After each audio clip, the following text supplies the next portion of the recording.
Hello friends, देखिए daily top 5 MCQs के part 5 में आप सभी का बहुत बहुत स्वागत है। सीरीज को आप लोगों का जो समर्थन मिल रहा है उसके लिए मैं फिर से आप लोगों को थैंक यू बोलता हूं। और दोस्तों, ये वीडियो अगर आप पसंद करते हो तब आप इसे लाइक और शेयर जरूर किया करो। जिस भी ग्रुप से आप जुड़े हुए हो, टेलीग्राम, फेसबुक, व्हाट्सएप, जहाँ पर भी हो, तो इसे शेयर कर दिया करो। तो देखते हैं आज का पहला क्वेश्चन क्या है। किस इमारत को इस्लामी वास्तुकला का रत्न कहा गया है? तो क्वेश्चन को वेरी इंपॉर्टेंट टिक कर लेना, ये एग्जाम में अक्सर आता है। इस्लामी वास्तुकला का रत्न, तो ये कहा गया है अलाई दरवाज़ा को। अब ये बताओ कि अलाई दरवाज़ा किसने बनवाया है? तो अलाई दरवाज़ा जो है इसे जो है बनवाया था अलाउद्दीन खिलजी ने। एक्चुअली में अलाई दरवाज़ा और कुव्वत उल इस्लाम मस्जिद जो हैं ये दोनों आपस में जुड़े हुए हैं, मतलब अंतर संबंधित हैं। कैसे? तो देखो, जो कुव्वत उल इस्लाम मस्जिद है उसके दक्षिणी प्रवेश द्वार को अलाई दरवाज़ा के नाम से जाना जाता है। और कुव्वत उल इस्लाम मस्जिद ये कहाँ पर स्थित है? तो ये दिल्ली जाओगे आप तो वहाँ पर कुतुब मीनार के ठीक बगल में स्थित है। इस बार जाना तो ठीक से देख लेना। अलाई दरवाज़ा का निर्माण दिल्ली के दूसरे खिलजी सुल्तान के द्वारा कराया गया था। अलाउद्दीन खिलजी ने इसे कब बनवाया था? 1311 में बनवाया था। और इसका जो आर्किटेक्चर है बहुत ही सराहनीय है। अलाई दरवाज़ा ये लाल बलुआ पत्थर और सफ़ेद संगमरमर से नक्काशीदार शिलालेखों और उस पर जालीदार पत्थर के पर्दे से सजाया गया है। अलाई दरवाज़ा की वास्तुकला तुर्की शिल्प कौशल को दिखाती है। तो इसकी जो आर्किटेक्चर है, वास्तुकला है, वो कौन सी है? वो तुर्की है। यह एक विस्तृत लेकिन उथले गुंबद द्वारा अष्टकोणीय आधार पर बना है। अलाई दरवाज़ा भारत के संपूर्ण मेहराब और गुंबदों का सही एग्जाम्पल भी माना जाता है। तो प्रश्न काफ़ी इंपॉर्टेंट है, व्याख्या और भी ज़्यादा इंपॉर्टेंट है, याद रखना। आगे बढ़ते हैं।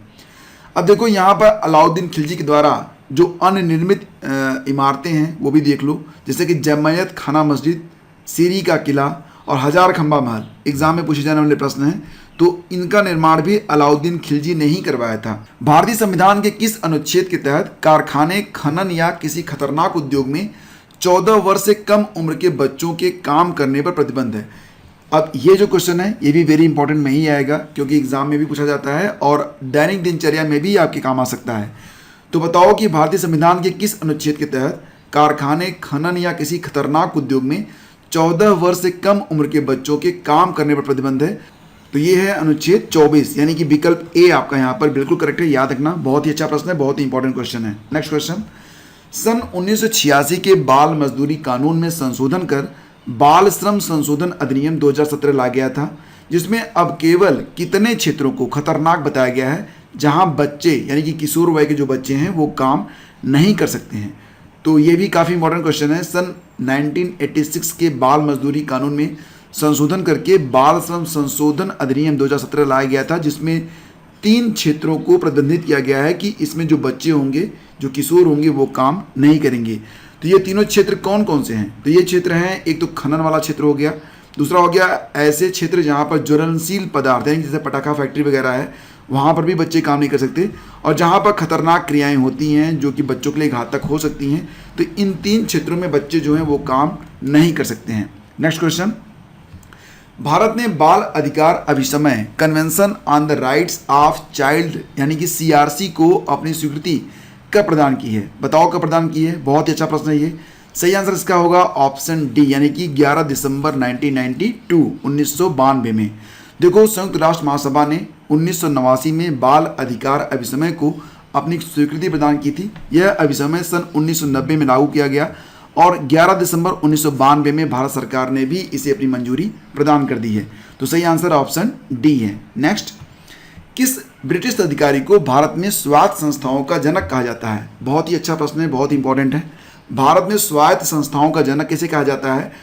तो याद रखना, ये भारत में स्वायत्त संस्थाओं का जनक माना जाता है लॉर्ड रिपन को। ऑप्शन बी यहाँ पर सही आंसर होगा। लॉर्ड रिपन का पूरा नाम जॉर्ज फ्रेडरिक सैमुअल रॉबिन्सन था। लॉर्ड रिपन 1880 ईस्वी में लॉर्ड लिटन प्रथम के बाद भारत के वायसराय बनकर आए थे और 1884 तक 1884 तक 4 साल तक भारत के वायसराय के रूप में इन्होंने काम किया। ग्लैडस्टोन की भांति रिपन का भी राजनीतिक दृष्टिकोण काफ़ी उदार था, जिसके कारण वह एक लोकप्रिय शासक के रूप में जाने जाते हैं। और फ्रेंड्स, अब बारी है क्विज नंबर 4 की। ये बताओ कि खादी ग्रामोद्योग आयोग की स्थापना किस पंचवर्षीय योजना के काल में की गई थी? तो ये प्रश्न पूछा गया था कल, और इसका सही आंसर है ऑप्शन सी, दूसरी पंचवर्षीय योजना। तो आप सभी के आंसर बिल्कुल करेक्ट रहे। और अब बारी है आज के क्विज की। ये बताओ कि रेगुलेटिंग एक्ट 1773 के तहत कौन पहला गवर्नर जनरल बना था। तो इसकी व्याख्या मैं दूंगा कल के वीडियो में। और देखो फ्रेंड्स, अगर वीडियो आपको पसंद आता है तब आप इसे प्लीज़ लाइक, शेयर और कमेंट जरूर किया करो। और चैनल को अगर आपने अभी तक सब्सक्राइब नहीं किया है तो प्लीज़ सब्सक्राइब करके बेल आइकन को ऑन कर लेना, ताकि जब भी कोई भी नया वीडियो आए उसका नोटिफिकेशन आपको मिल सके सबसे पहले। Thank you for watching study with Gyan Prakash. Have a great day.